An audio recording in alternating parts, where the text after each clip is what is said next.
Oke, jadi welcome back to Silent Trader Academy Channel. Ya, masih berjumpa kembali dengan saya, Om Silent, di kesempatan morning briefing hari ini untuk tanggal 28 November 2022 di hari Senin dan memasuki minggu terakhir di bulan November. Jadi, morning briefing ini per sekarang dibuatnya seminggu sekali. Teman-temannya diupload biasa hari Jumat atau Sabtu.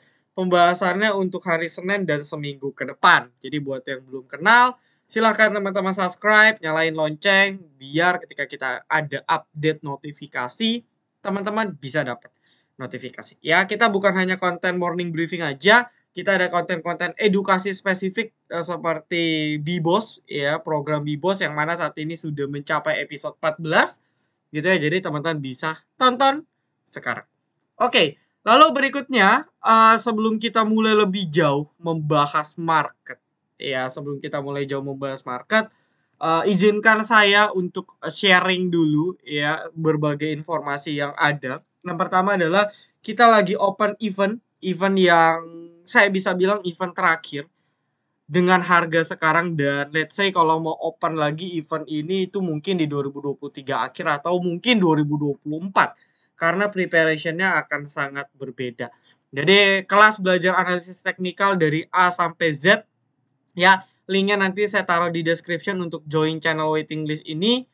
Yang dipelajari sekian, biayanya 1,5 juta, Anda bisa compare, Anda bayar sekian, Anda dapat apa dengan kelas-kelas yang lain. Lalu juga Anda nggak usah worry, Anda akan diajar langsung oleh saya, Om Silent. Ya, saya, kalau buat yang belum kenal, saya founder Silent Trader Academy. Kemarin berkesempatan juga di season 5 juara HOTS, ya, Hot Season 5, juara 2. Saya juga bersertifikat Technical Analyst, Certified Technical Analyst atau CTA, yang merupakan standar nasional untuk sertifikasi bagi analis teknikal. Jadi teman-teman nggak usah khawatir, ya, ini luar biasanya dan beberapa benefit yang bisa Anda dapat, ya.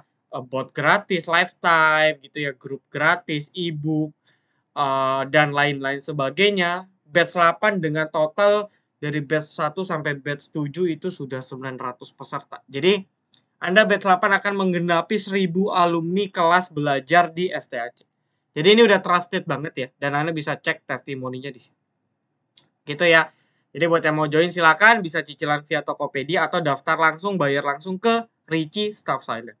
Gitu. Oke, lalu juga kita akan bahas juga trade dan profit kita juga cuma 2:1 di minggu ini. Kita ada profit APLN dan juga ada profit Jekon. Jekon pas banget di hari Jumat kita taking profit.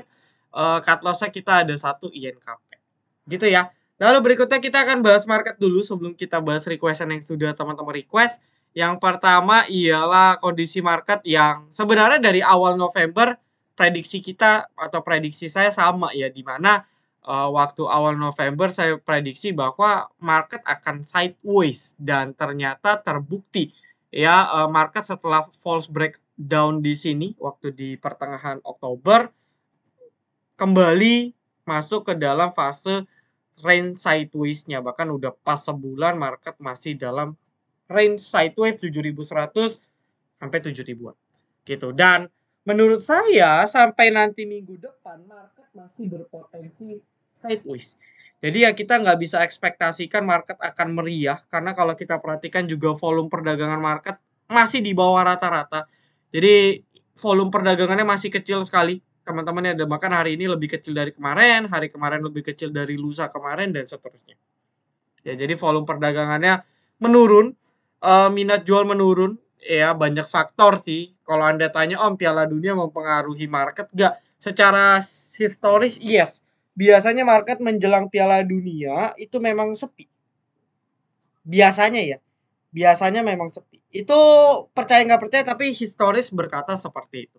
Cuman kalau dulu kan Piala Dunia diselenggara itu biasanya di pertengahan ya, di bulan-bulan di tahun-tahun pertengahan, sehingga biasanya itu market memang dalam kondisi sell in May dan kita tahu periode Mei sampai Oktober memang biasanya market kurang menarik. Jadi memang relate. Nah, sekarang kan World Cup-nya sampai Desember. Mungkin banyak teman-teman juga yang bertanya, apakah mungkin ya window dressing terjadi?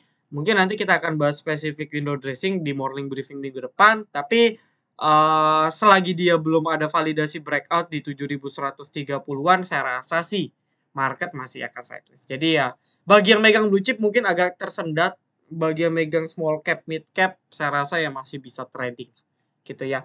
Lalu berikutnya kita akan bahas langsung aja requestan. Saya bukanya lewat handphone. Requestan ini kita open questionnya di Instagram via story kita. Jadi teman-teman bisa cek, nanti Anda bisa question di sini. Gitu ya, jadi bantu follow juga, bantu subscribe. Target saya, ya saya yakin sih kayak nggak kecapai ya. Target saya kalau bisa akhir tahun 10.000. Ya, minta dukungannya di YouTube target saya 20.000 akhir tahun ini. Ya, semoga bisa terjadi. Oke, lalu berikutnya ialah kita akan langsung aja. Oh ya, satu lagi remind ya, maaf. Ada giveaway 1 juta rupiah. Ini spesial Piala Dunia. Giveaway-nya sampai 10 Desember. Ini yang ikut udah banyak banget nih. Jadi Anda silakan pilih ya siapa yang juara, ikutin syaratnya. Nanti kita akan umumin ketika sudah ada pemenang. Ya, lalu ini donasi kita juga bulan November dan lain-lain, pos-posnya Anda bisa baca. Oke, lalu berikutnya ya, atau Anda kalau mau tahu terkait informasi di Silent Trader, termasuk channel link kelas tadi, Anda bisa klik di sini. Aplikasi Android Anda bisa download di sini. Anda bisa chat saya, official, chat admin, grup free kita, playlist Bibos yang ketika Anda cek nanti akan direct, dan channel YouTube Silent Trader. Jadi di sini Anda bisa mendapatkan informasi secara gratis. Gitu ya. Lalu nextnya kita akan bahas yang pertama adalah Pakuwon. Jadi mungkin saya akan bahas secara lebih general. Dimana per hari Kamis kemarin, sektor properti terlihat ada flow. Jadi kalau di VVIP kan, kita selalu buat morning briefingnya setiap hari. Dan di beberapa hari terakhir saya bilang emiten properti ada flow. Dan ternyata terbukti di hari Kamis flow-nya tersebut mendongkrak pergerakan emiten-emiten di sektor properti. Yang first linernya ya Pakuwon, CTRA, BSDE. Pakuwon ini sebenarnya termasuk first liner sih menurut saya ya. Karena kalau Anda bedah laporan keuangan ini sebenarnya perusahaan properti yang lumayan stabil. Apalagi kalau pandemik udah normal ya. Karena kan basis mereka itu recurring income dari sewa gedung dan lain sebagainya. Beda mungkin dengan Ciputra atau SMR, Sumarekon atau mungkin BSDE yang fokusnya penjualan rumah tapak atau ya let's say apartemen. Jadi jual unit ya. Dan mungkin tantangannya agak berat gitu dibandingkan kalau lagi normal kayak Pakuwon sewa. Ya, dengan asumsi normal. Lalu kalau kita perhatikan ya memang secara tren emiten properti belum bergerak signifikan ya. Baik itu SMRA, even itu si Pakuwon, so far memang trennya masih super sideways. Tapi dengan pergerakan yang ada saat ini ya let's say Pakuwon, kita bisa coba watchlist untuk ya sebulan ke depan. Karena memang secara historis Desember Januari biasanya ya kalau market mendukung emiten-emiten properti juga termasuk ya, property construction juga termasuk yang biasanya bergerak positif gitu. Lalu hari ini juga kalau kita perhatikan masih terlihat adanya distribusi. Ya, ralat. Masih adanya terlihat akumulasi dari tanggal 24 kemarin juga ya so far masih terlihat adanya akumulasi ya tektok aja.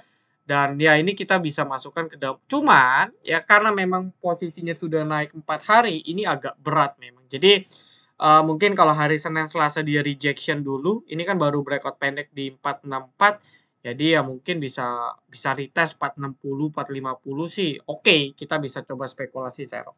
Ya. Lalu untuk ASLC ASA ini kan ya ini satu paket ya. Untuk ASLC jangka pendek lumayan menarik ya, lumayan menarik. Cuman secara tren masih dalam tren turun, belum ada validasi. Kemarin sempat mau coba breakout di 156 tapi nampaknya endingnya masih belum bisa. Kalau dia bisa breakout 156an stabil, saya rasa dia bisa continuation dan ya ini untuk bagi trader-trader jangka pendek kita bisa watch sih. Ya dengan batas mungkin dia mentok-mentok 148 lah, 148, 147 ini batas kita sebagai stop loss gitu. Tapi atau dengan catatan contoh nih, dia kan 2 kali nggak bisa tembus 159. Anda bisa buy on break kalau 159. Karena kalau dia nggak bisa buat high baru maka berat ya. Lalu untuk sektor nikel kita harus cek dulu mungkin dari sisi nikel price-nya ya. Jadi kalau kita perhatikan sisi nikel price-nya hari ini hijau ini baru open nih. Ya, mereka baru open marketnya masih stabil di 26.000. Kalau teman-teman perhatikan di post Instagram saya ada sedikit singgung ya, tebak-tebakan aja sih, tapi saya ada sedikit singgung di mana sektor nikel ini sejak G20 ya dari 21.000 itu hampir tertingginya 30.000 naik 40% atau per sekarang naik kurang lebih sekitar 20%. Jadi komoditinya masih positif, cuman memang belum direspon oleh teman-teman nikel. Kenapa? Gitu. Mungkin Anda bertanya, karena marketnya masih sepi. Gitu. Ketika marketnya bisa breakout, saya yakin komoditi-komoditi ini atau yang biasanya bergerak ketika market bullish, ya pasti akan kedongkrak juga. Tapi ketika market masih sideways, kita nggak bisa expect, apalagi blue chip-nya gerak. Ya paling gerak dikit, kempes. Gerak dikit, kempes. Tapi kalau kita yakin window dressing akan happen, akan terjadi, ya menurut saya kesempatan untuk cicil-cicil. Karena menurut saya untuk nikel overall masih oke. Nah, lalu untuk BSBK, ini BSBK saya udah pernah notice banget waktu dia di 60. Waktu digoreng di first day, saya bilang hati-hati jadi tumbal dan ini masih jadi tumbal. Per hari ini masih dibuang sama ban. Jadi ini saya nggak, jujur saya agak kaget ya. Bandarnya pegang warannya banyak banget. Saya sih belum iseng nge-track. Mungkin kalau di track bener-bener 100% warannya ini mau dibuang abis. Dan uniknya selalu retail yang coba. Memang kalau ditanya Om, waran di harga segini oke, tapi entah kenapa saya lihat justru agak serem ya untuk waran-waran yang biasanya di angka 10 udah rebound tapi ini masih turun. Dan bandarnya masih nggak aktif gitu. Lalu kalau kita perhatikan juga ya, ini saya nggak tahu Anda ngeh atau enggak. Ya, ini beberapa waran-waran lain yang kalau Anda dulu ngeh gitu ya. Digoreng kayak contoh kebak ini kan digoreng oleh broker-broker repo ya, for example ada PG, ada ada IDC, PPS. Oh sorry, CP bukan broker repo tapi setaranya repo. Ini juga tadi ada buangan. Jadi saya nggak tahu apa yang terjadi distribusi masif. Cuman ya kalau bisa sih menurut saya hindari aja ya. Lebih aman hindari. Tapi kalau Om, saya uang dingin banget silahkan, harga 7 sih murah-murah aja. Tapi jangan komplain gitu ya. Jangan komplain kalau seandainya masih turun. Cuman memang jujur kalau harga segitu udah oke sih. Ya, tapi tetap agak riskan. Oke, pertanyaan berikutnya, jadi Windrest gak? Tadi saya udah bahas ya. Atau mungkin spesifik Windrest kita bahas di minggu depan. Terus harusnya menarik? Ya, harusnya. Tapi kan balik lagi gini.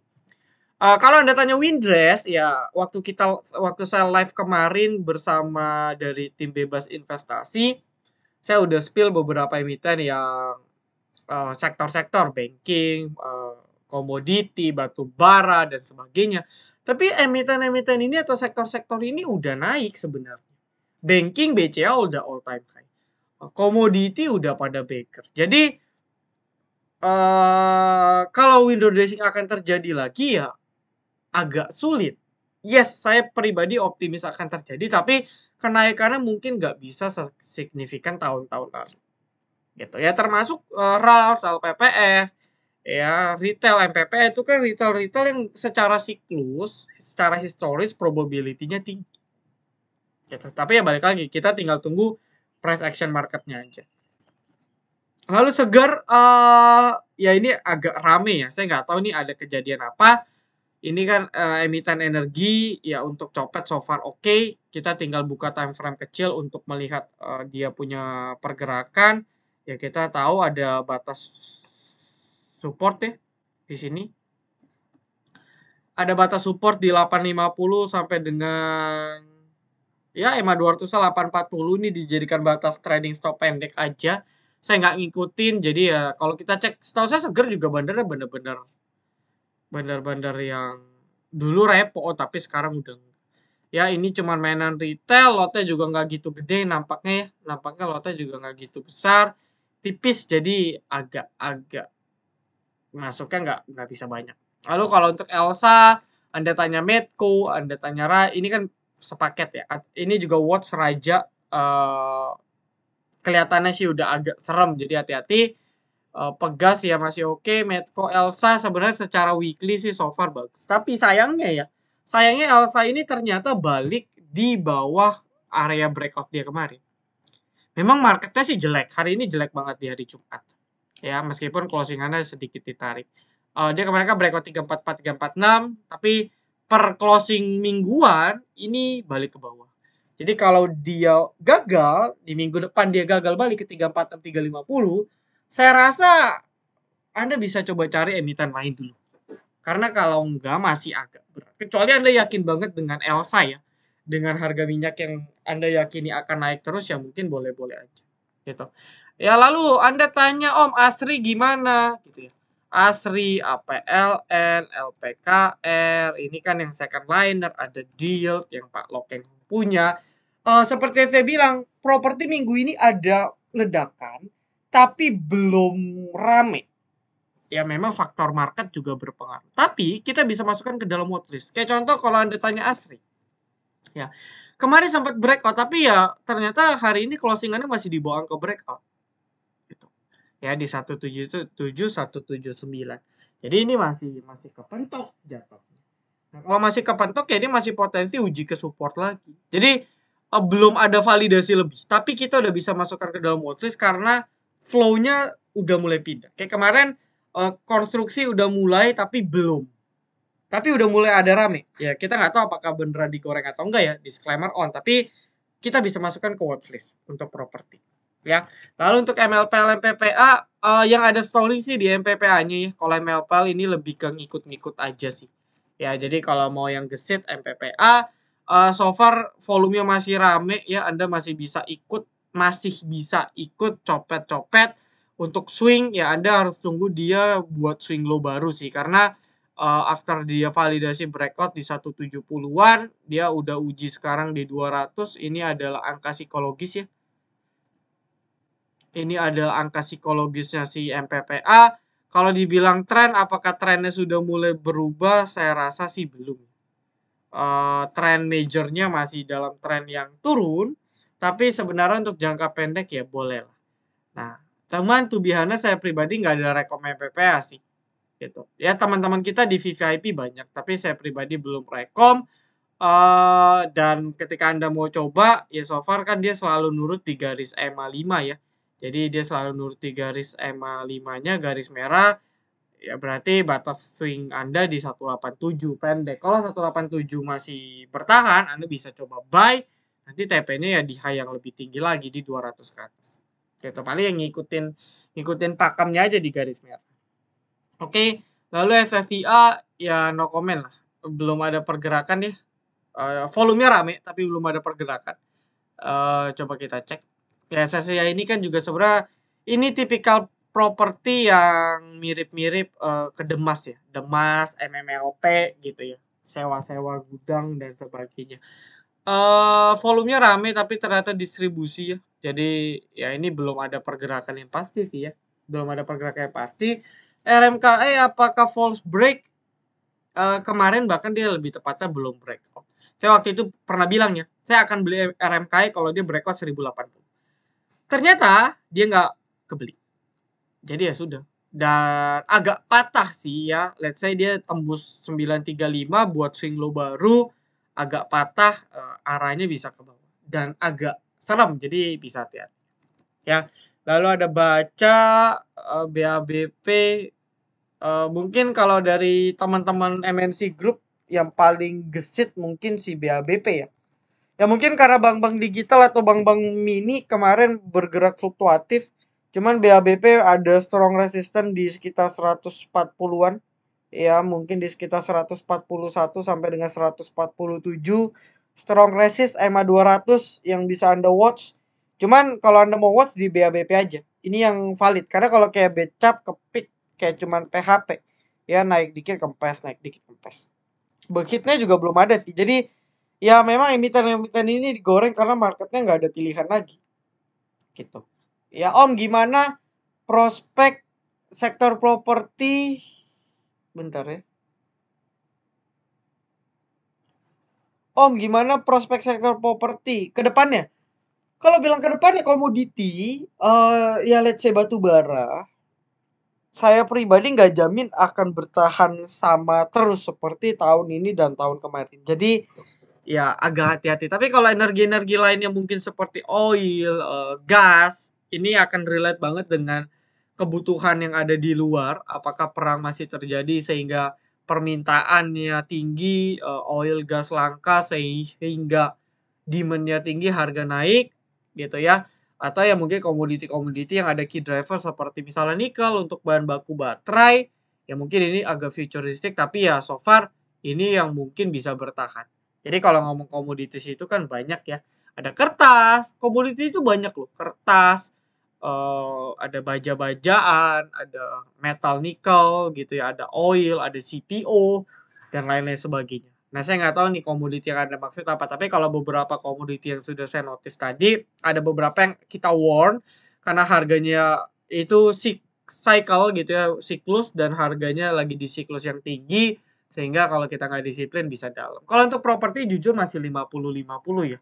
Kita belum tahu nih di 2023 akan terjadi apa, tapi kalau 2023 something bad terjadi, maka properti akan kena imbas yang lumayan negatif sih. Karena orang akan jual asetnya biar mereka masih bisa menyambung hidup, ya bisa buat bayar utang dan sebagainya, dan hasilnya harga properti akan turun. Minat turun, harga turun, ya memang sih after itu untuk long pasti akan naik lagi. Tapi itu kan butuh waktu. Jadi ya tergantung nanti di 2023 kondisinya gimana. Oke, lalu untuk BBKP no comment ya, masih jelek. Nexa PBRX terakhir ya ini ya. Terakhir PBRX ini sih masih bisa di watch sih. Kemarin kan area dia sebelum RI kan dia sideways di 125, 126 gitu ya, dan kalau kita perhatikan EMA 200-nya kan juga di sekitar 125, 126. Jadi ini akan dijadikan batas. So kalau di atas EMA 200 Anda masih bisa coba buy. Cuman balik lagi ya, Anda harus punya conviction yang lebih untuk beli emiten ini karena kalau Anda cek dari 68 mereka udah beggar.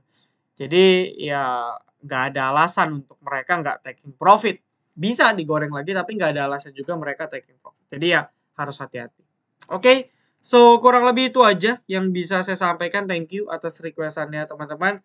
Dan semoga bermanfaat. Disclaimer on ya. Sekali lagi, saya rasa cukup. Thank you. Salam Trader Academy. Be silent, be patient, be joy.